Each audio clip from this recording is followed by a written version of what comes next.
and I just that's always in the back of my head too. Is my energy is time is energy, Yeah. and I only have a limited amount of that. So Yes. just structuring boundaries, my time, my days, Yes. my weeks. If I don't have the energy, I can't perform. I can't perform Right. like I want to.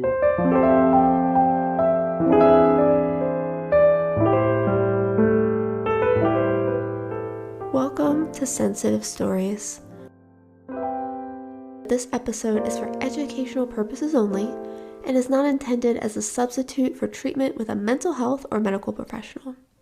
Let's dive in. Hi, Brian. Welcome to the podcast. I'm so excited to chat with you today. April, thank you so much for having me. I love your vibe and your message.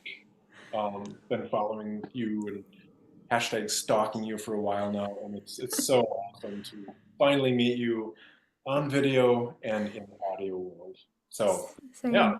Yeah, I feel like we have been friends for so long, but have never actually met, which is just lovely. Just a community from afar. Yeah, a supportive community and Yeah. shared values, shared Yes. thoughts and ideas about specific and other things. So this is very, very Yeah. Yeah, it's lovely to take this a little deeper. So, because we're just starting to get to know each other more in this way, I really do want to hear your HSP discovery story. If you can remember how or when you realized that you're an HSP. um I've I've thought about this several times and in different ways, and it just kind of struck me when I was a young kid that I always felt um uh sad or emotional about if someone else was hurting, or if I saw something happen to an animal, I would just feel like awful Yeah. and really take it hard and personal. And even with constructive criticism, I would always just feel like, take it very hard, and that would be tough for me. So, gosh, grade school, just those feelings, but I didn't know what it meant.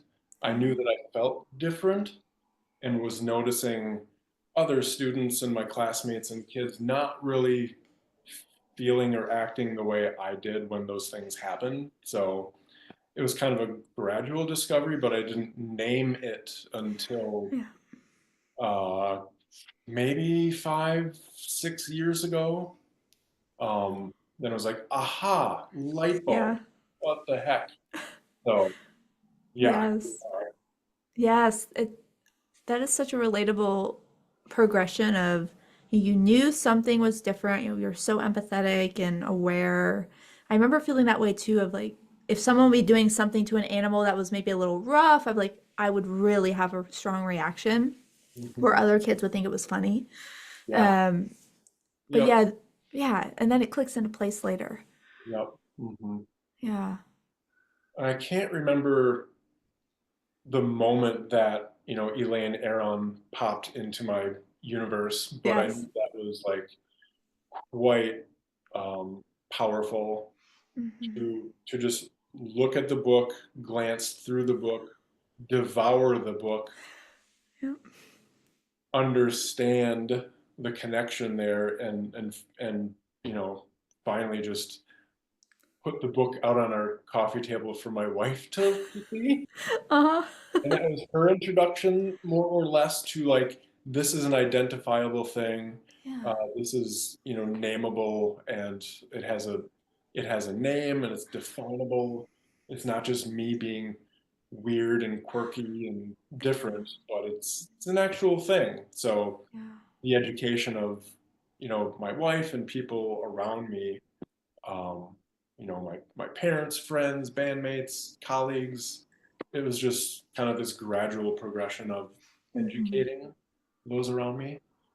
Yeah, that's such a good point because it's not just the your own self-discovery, it's then, okay, now I need to communicate this with everyone that's close to me. hmm Yeah. I use that coffee table story with a lot of my clients that are married to someone or with someone who is not highly sensitive. And so that self-discovery and then educating those around us is just kind of a pivotal point in a lot of different relationships. So Mm-hmm. I just found it very helpful. Yeah. So your wife is not an HSP. Um, Not as much as me. Mm-hmm. She's sensitive in many in certain ways, but not probably as intense or as frequent as Mm-hmm. feel sensitive. Um, Yeah. so, and we talk about it a lot in our house. And I'm courageous enough to speak to it and name it and say, hey, I'm being really sensitive right now. So Yeah. it's been helpful for us. Um, but yeah, it's an open ticket item in our house, so that's really helpful and supportive. It is. It does help. My wife and I talk about, she's also an HSP, so we have kind of a concentration. But we talk about it a lot. It's so, I mean, for me, it's very freeing that it can be part of our regular everyday conversations, Mhm. right? Instead of needing to put yourself in a box or try to hide it away or act like something doesn't bother you. Like we can just let it fully out. Yeah, yep. Yeah. And I know one of the pieces in the Highly Sensitive Person book by Elaine, I think it was maybe the last paragraph, maybe she said, even though we're highly sensitive people, we still need to do hard things. And we can do things that aren't comfortable for us. We can do them. And Yes. that's always in my head. So Yeah. yeah. Yeah, that's it, right? Because I try to hold on to that too because I don't want to live a life that's not interesting or where I don't get to do what I want to do or I challenge myself. I like going to live concerts and I like traveling and I like, pushing myself to show up for the community. So yeah, we can have more of that. We don't have to hide away and be a reclusive person. uh, you like to go to live concerts? Oh, What are you doing this Friday night, April? I'll be in Minnesota. Come to see my band. Let's go. I know. I know. I want to. I really do because live music is literally my favorite form of self-care or regulator. It's what lights me up the most. Like I love it just so much. So I'm really excited that we're talking today. Your favorite song is Regulate? I like it. Do you have a song called Regulate? No, that's Warren G. Oh, Warren G. You live in California, come on. I know. I'm writing it down. I have to put it on after this conversation. Yeah, yeah, I'm putting it on my HSP playlist. that's awesome. Yeah, because you gotta regulate. You gotta regulate. Exactly. That's what we need, right? I love it. Hey, So I do want to talk to you more about that because you're a therapist. You've mentioned, alluded to that, and you're a working musician. Can you tell me more about like how those two fit together, how long you've been doing each of those? so I've been playing music. I mean, I started trombone band lessons in fifth grade, uh, Mm-hmm. and then grade school, high school. That played in college, jazz bands. Toured in Mexico with our college jazz band, St. Mary's University in Winona. Wow. Um, and in college, met my current bandmate, J Bell, and we started an acoustic pop duo and started playing out coffee shops, bars, libraries, anniversary parties, you name it. Yeah. We played everywhere. And so having to deal with all of that, the financials, the travel, the logistics, Yes. all of that stuff, booking gigs. And so that experience kind of solidified. Well, I want to keep doing this uh, on the side as a part-time thing. Yeah. I don't, I didn't think I could really make it professionally as that's my gig. Mm-hmm. And so I always knew I loved people, interested, curious about people. And so, you know, social, um, I can't even remember the name of my bachelor's degree. It was so long ago. Not social studies, but yeah, Oh, sociology. sociology? Yeah, Yeah. So in that realm of in the, yep, in the therapy realm. therapy realm, Yeah. cultural stuff, Yeah. um, anthropology. Mm-hmm. always fascinating and curious. And then got my master's degree at St. Mary's up here in the Twin Cities for marriage and Mhm. family therapy. Got licensed, worked for different agencies, Yeah. um, group practice, and now solo private practice here in St. Paul. Okay. So you've So gone through all the different steps. So you realize, okay, I love music, I love playing, performing, you still do. But it does sound, you mentioned the logistics. That sounds like a lot for an HSP. And I know HSPs do that full time, but I just think about like Alanis Morissette, for instance. She's kind of like the most obvious because she talks about sensitivity. She's been, she's worked with Elaine. Um, she talks about, how just hard that is on an HSP. So mhm. was that part of it? Do you find it difficult to manage the stimulation or the, like the rigorous schedules of that? Or is it more, I just have this other love? To be fair, Alanis Morissette has a manager and Right, there are people who take care of all that stuff. But exactly. um, Right, I you're doing it all, right? yeah, I mean more or less a total kind of DIY, independent kind of stuff. But Yeah. I still have to see that documentary, and it's called Sensitivity, right? With Sensitive. Yeah. featuring Alanis Morissette. Yeah. Yeah, yep. Um, yeah, I mean, in college, we just kind of went with the flow. Maybe I had more energy Oh, yeah. and um, stupidity. Yes. Uh, what's naivete about it? Naivete. Yep. Like, it'll be fine. Oh gosh, I'm so tired. I'm gonna take a nap and Yes. then getting up and doing it all over again. Yeah. As I've gotten older, my energy level's gotten down. Yeah. I'm learning to block off the calendar. If we have a gig on a night here, I'm going to block the next day off because Hmm. I don't know. I've done two, three, four gig nights in a row while working the therapy job, and it just doesn't work for me anymore. Ooh, yeah, that's a lot. Yeah, yep. Yeah. And a lot of my clients are doing the same thing. They're gigging, logistics, scheduling, booking, DIY kind of stuff. And so um, we have a simpatico. We understand where each other's are coming from. Hmm. That's kind of nice too. Um, but Yeah. So you work with a lot of sensitive musicians, would you say? I do. Yeah. You get That each is other. it's my specialty niche. Yes. So Yes. love it.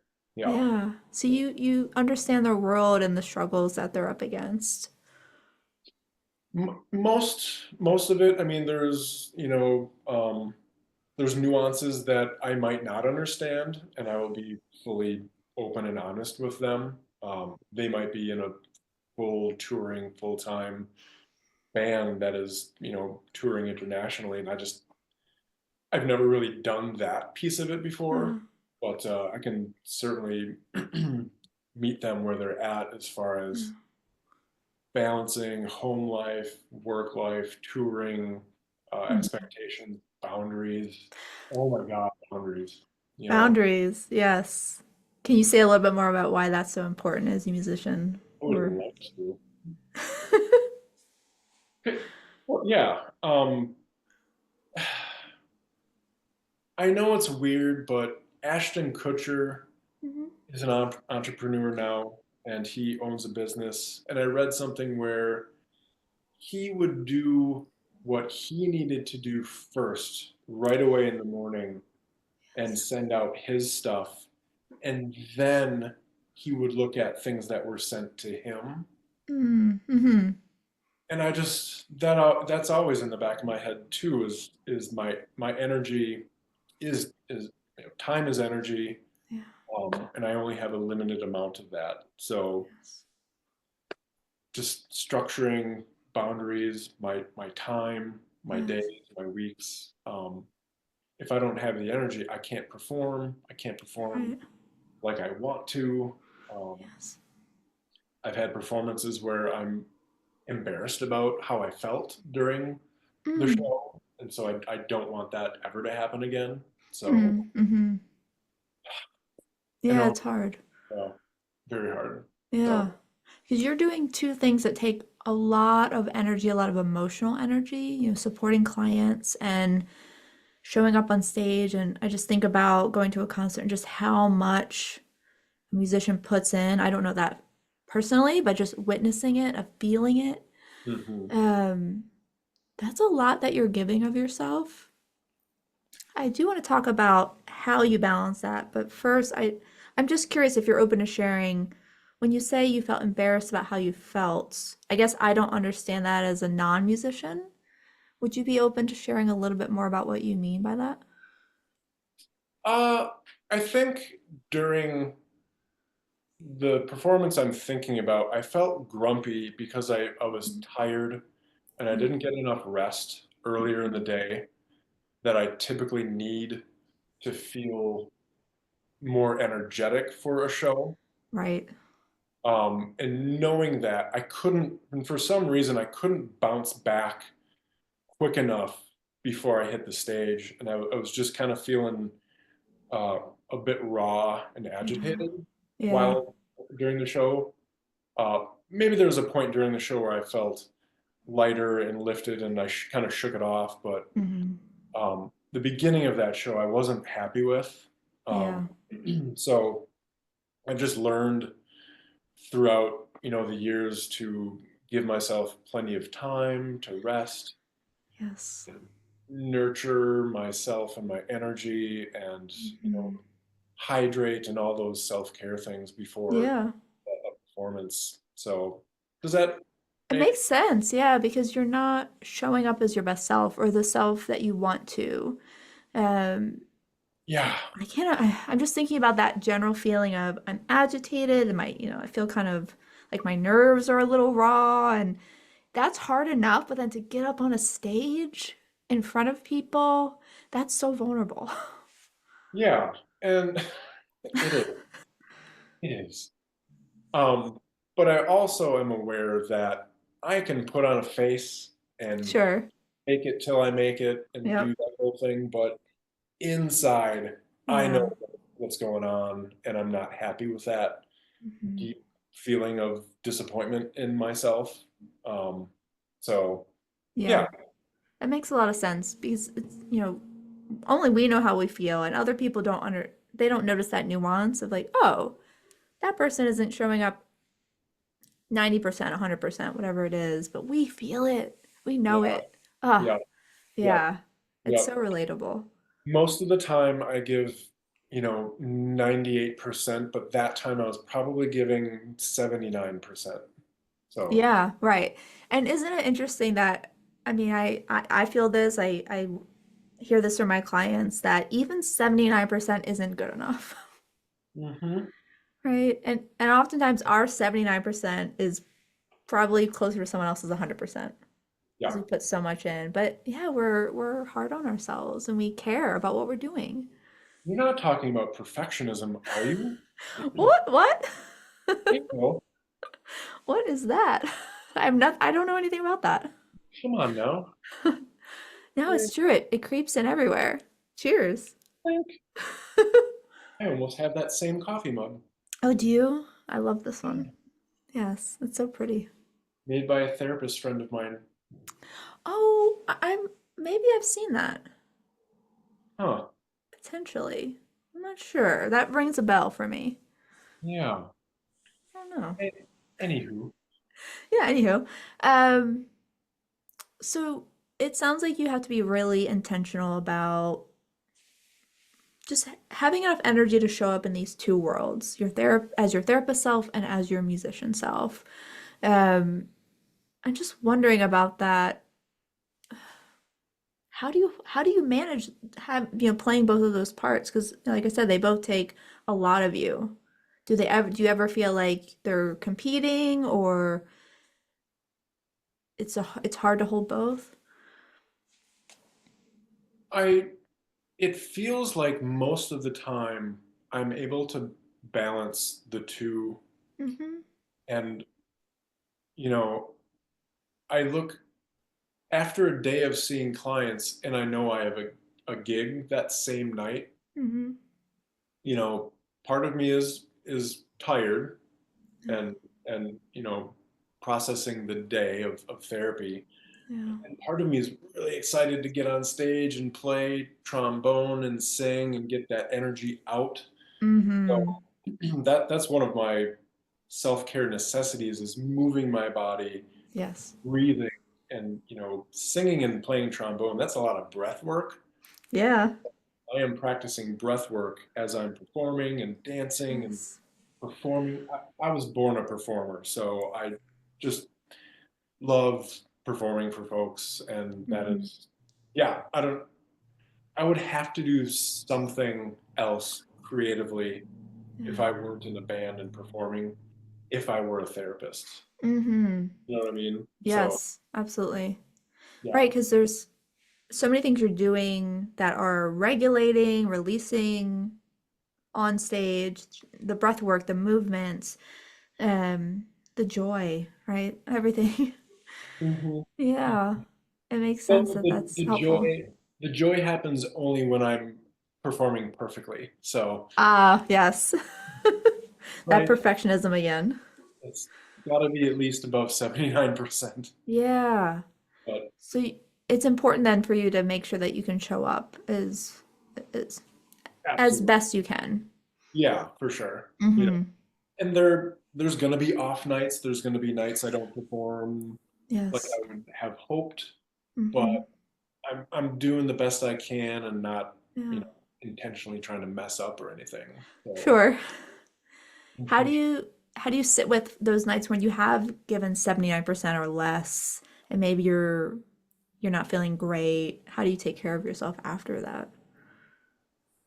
um, I try to have a very short memory for those moments Mm-hmm.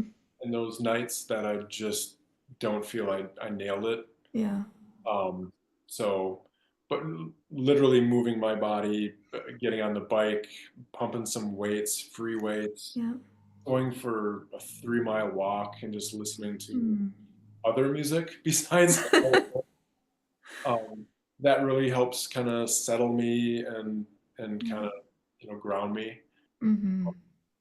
And even kind of talking through that stuff with my wife, just like, God, I just really did not do it tonight, and having her support is always helpful. Yeah. Yeah, it's a good reminder that it's okay.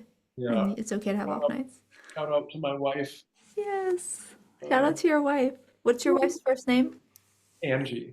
Shout out to Angie. What's up, Angie? You two Yeah, seem like such a strong team. seem like a strong. A steam. Yeah, she's great. We Yeah. balance each other out, and yeah, I love what we have together. Yeah, it's really beautiful. I mean, just seeing photos and hearing stories, it seems like you two are really strong. And Uh, it's important to have that support where you can talk through things and just a reminder that it's okay. Just an off night. yeah, yeah. Yeah. It's soothing to know that she's there and is Mm-hmm. supportive, and we can talk through stuff. So Yeah, exactly. yeah. So when you're on those walks, what kind of music are you listening to if you're open to sharing? Yeah, a little pumping up. Electronic dance music, that's my jam. Dub, Nice. dubstep, dub, Dubstep. reggae, Oh yeah. man. Yeah, dance music is kind of where my heart is. Mm, mm-hmm. So I follow a lot of different DJs and styles of of that kind of stuff. I So love it. it just, oh, Yeah, love it. it's so freeing, right? Just like letting that energy out and kind of just instantly shift your mood. It's pretty incredible. Yeah. Yep. Yeah. Moving There's the some, body, the blood flowing. yes. I mean, I really say so when I was 18, I had some friends and they introduced me to the rave scene. And I really think that dance was my first form of therapy. Mm-hmm. Before I ever knew anything about therapy or did any of my own work, it would, I mean, it really saved me. So I can resonate with that, that type of music and just the need for music as self-care or however you want to put it. Mm-hmm. Yeah, Absolutely. it's really Yeah. powerful. Yeah. Yeah. Something about that beat matching our heartbeat, and just moving the body. It's so primal. I can remember just feeling the bass going through my body, and it's like, ah, it's just really Ah, visceral. oh yeah. Yes, We'll have to exactly. meet at Coachella or Burning Man sometime. There we go, Right? right? Dance it out.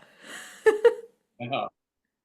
I love the things that you're sharing today, like you said, like working out or, putting on dance music or performing. It really goes back to these things that maybe you wouldn't expect an HSP to do, which it really excites me. You might think, oh, an HSP is going to listen to kind of gentle, soft music or be behind the scenes. Um, Hmm. but yeah, we can show up in these maybe some more intense ways sometimes or, be at the forefront. It's just about having that balance off the stage or behind the scenes. So I just appreciate that kind of undertone of the story that you're sharing. Yeah. And I mean, don't get me wrong, there's days when I want complete and want and need complete silence or the sound of gentle waves crashing against the shore. But then there's other moments I need gangster rap and I need Yeah. loud, stuff in my ears right now. Yes. Right. That, that kind of dichotomy and that balance is interesting. Hmm. So Definitely. yeah. Right? Like, yeah, you need variety to Yes. match your mood. Yep. I'm a Yeah. music mood matcher, if that's a Yes. so. Yeah. Yeah, right. I don't know, there's always a song, right, to fit the mood. It's just the beauty of music. Well, I used to own a wedding business with Jay Bell, my bandmate friend, and for 10 years I would DJ weddings and just feel the room. I knew what worked, what didn't, and just kind of felt the vibe of it, and that's kind of music fitting the mood. I love that. Yeah, what a great position for an HSP where you can kind of just flow with what's happening in the space around you. Well, certain moments Certain moments, yeah. that could fit for an HSP, but after 10 years, I was like, I can't do this anymore. Yeah, what was the hardest part for you about that? The demanding nature of the, the gig and the business Yeah. and some of the guests. Sure, right. The interpersonal parts could be really challenging. People are aggressive. They want to hear certain songs right now. They imagine they're intoxicated. Yep, Yeah, that all, part's not so great. all of that. So Yeah, all of it. it was great while it lasted, and it's over now. So Yeah, it's over. Were you doing that and also during your time as a therapist as well? yes, correct. Okay. Yep. Okay, that makes Yep. sense. Yeah. Mhm. No, So it yeah, just therapist, wedding business owner, and band stuff. you do it all. Eh, sometimes. Yeah, no, it's great. I think as therapists, we need something else. I'm a big fan of that. Just to nurture different parts of ourselves or have things just come to full circle, you know, in a moment. The work we do is so drawn out and long term and elusive. So to go on stage, do a gig, finish it, go home, and just have that sense of completion, I would imagine is a nice alternative to the therapy world. It is, yeah, especially when I'm performing well. So Yes, right. that's even better. That's the key. Yeah. Yeah, and getting that, typically getting that paycheck right away at the end of the night is always nice too. That's nice too, right? But yeah, Yes, for sure. yeah, So you mentioned, performing really to do it well, you need to be kind of rested, recharged, and be your best self there so you can show up 100, close to 100%. You can bring the energy that you want to bring. But I'm sure there are many times that that's not available. Maybe you're overwhelmed, you're burned out, it's been a tough client day since you're often doing gigs after client days, which it's phenomenal to me. But I know it's a good release. But I'm just wondering, how are you balancing those times when you are super overwhelmed?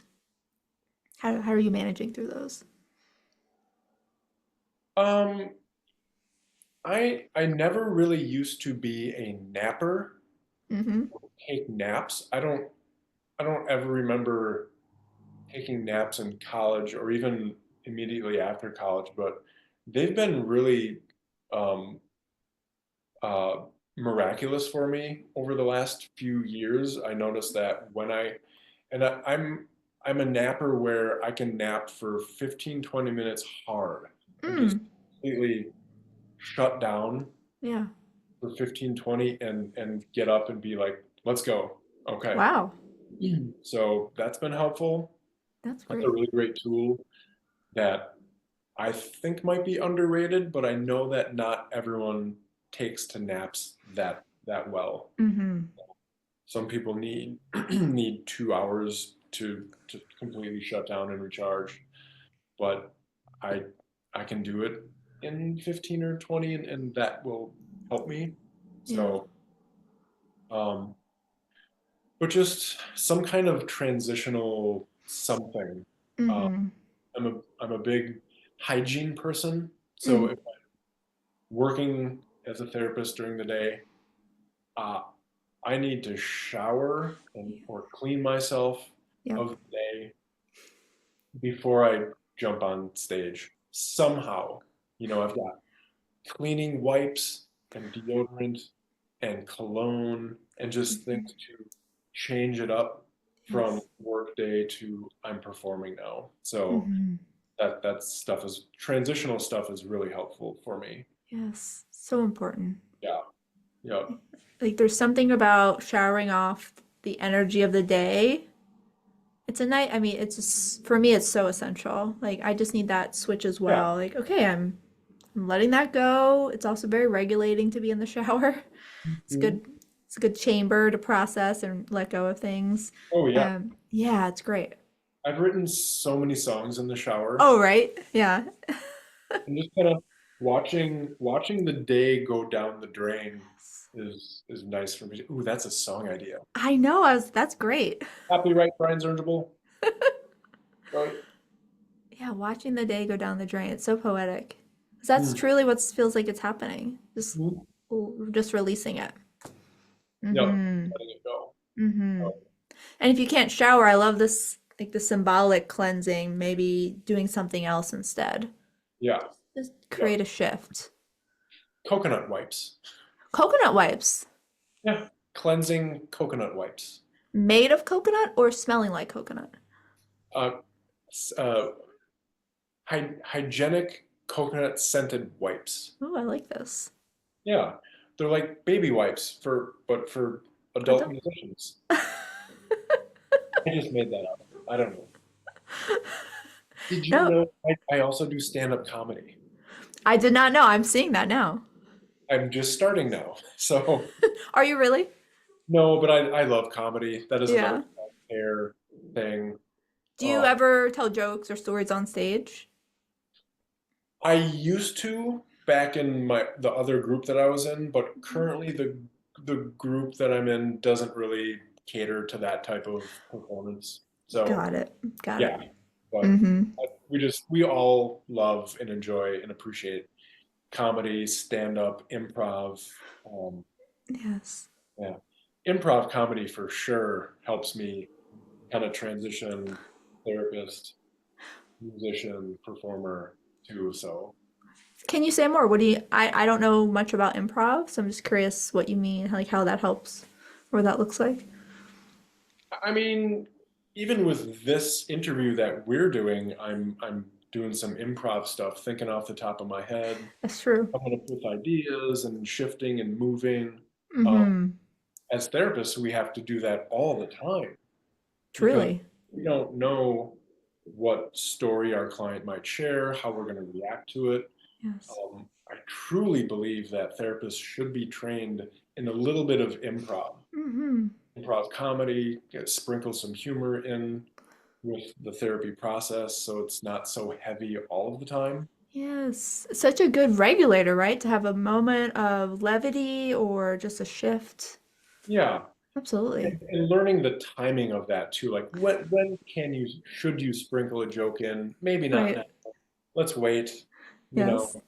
But and on performing in the band too, there's moments of levity and humor and stuff too that we kind of Mm-hmm. sprinkle in. But Yeah. I don't know, I feel like improv is such a wonderful tool that we all could use. Truly, I mean, as HSPs especially, right? When we often struggle with those transitions or the unexpected, Mhm. as you're talking about it, it just feels like a little bit light, like it's a little bit of a moving bridge to help me get from one thing to the next. Can't quite describe it, but I could see how that would be helpful. Just to have that mentality or that approach, however Mhm. you want to call it. I like that moving bridge kind of visual. That's what it feels like. Like, oh, I I'm moving, but I still have a bridge to help me connect. Right. Yeah, Fascinating. I love that. Yeah. Improv is something I've always been scared of, if I'm honest. Mhm. I think of it in the kind of traditional way where you're really, I don't know, kind of being put on the spot or having to be super goofy.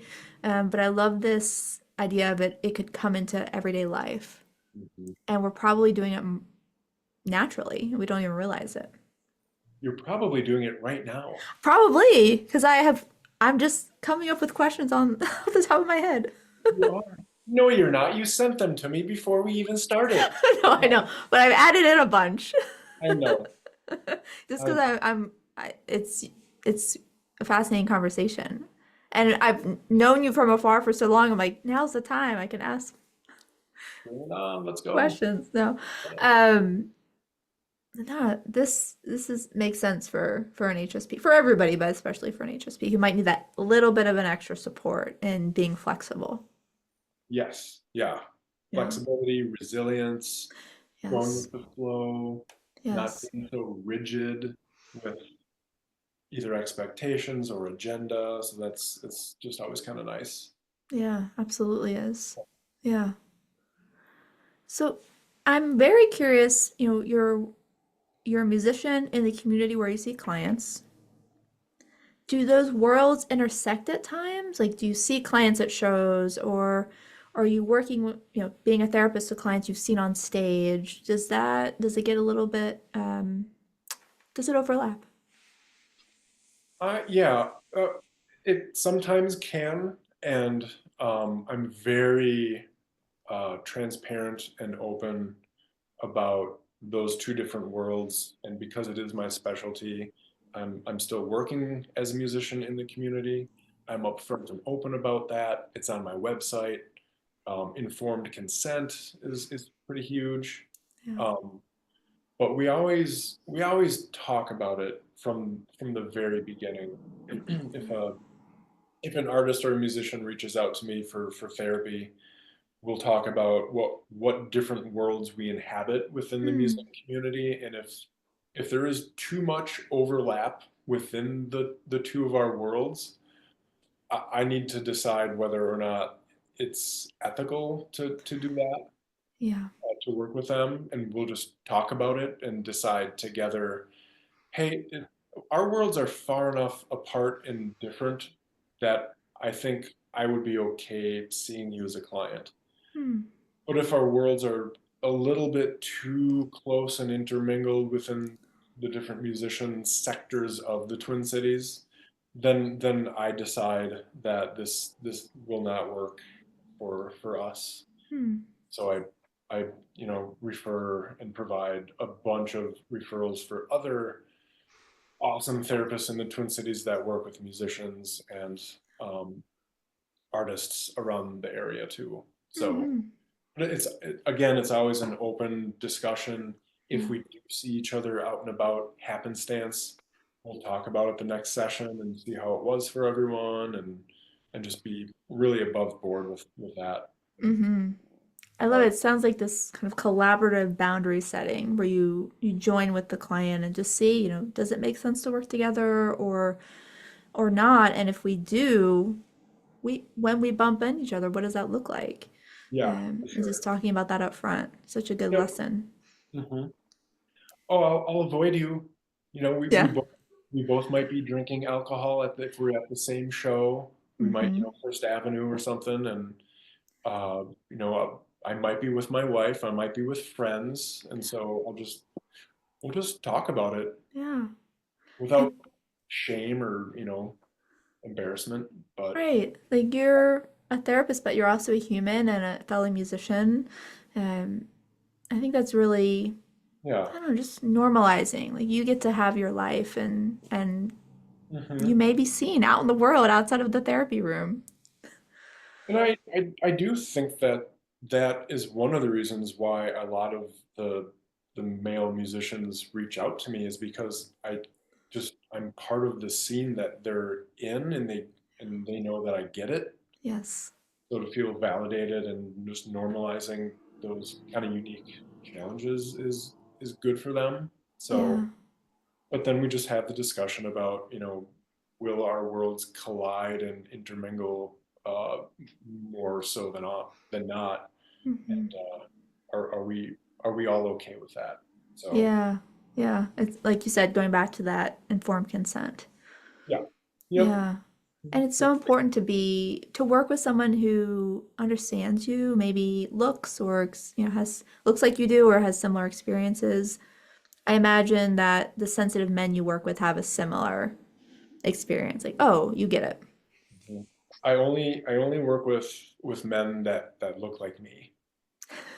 I know they came across weird. I was I was just meeting with a therapist colleague, and I reminded her, I was like, I do like to say I am my own ideal client. Oh, truly, right? Right? But Absolutely true.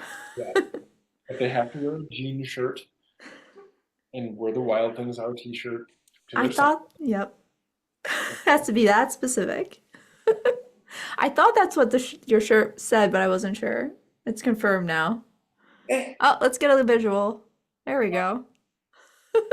my new thrift store find. And Ooh, I love it. That's really good. yeah, so No, it's so important to yeah to be understood. to feel heard is when the healing starts. Mm, Someone else said that, and that I don't know who, but I'm quoting someone else. So it's so true. To feel yeah. heard is when the healing starts. Mhm. Absolutely true. Oh, could be a song. Could totally be a song. Yeah. Yes. Hmm. You have a couple songs coming out of this conversation today. Taking notes. Well, Brian, this has been a really lovely conversation. I wanted to see if there's any final thoughts before we start to wrap up. I thank you for your time and for inviting me onto Sensitive Stories podcast. It's been a real pleasure. It Um, has.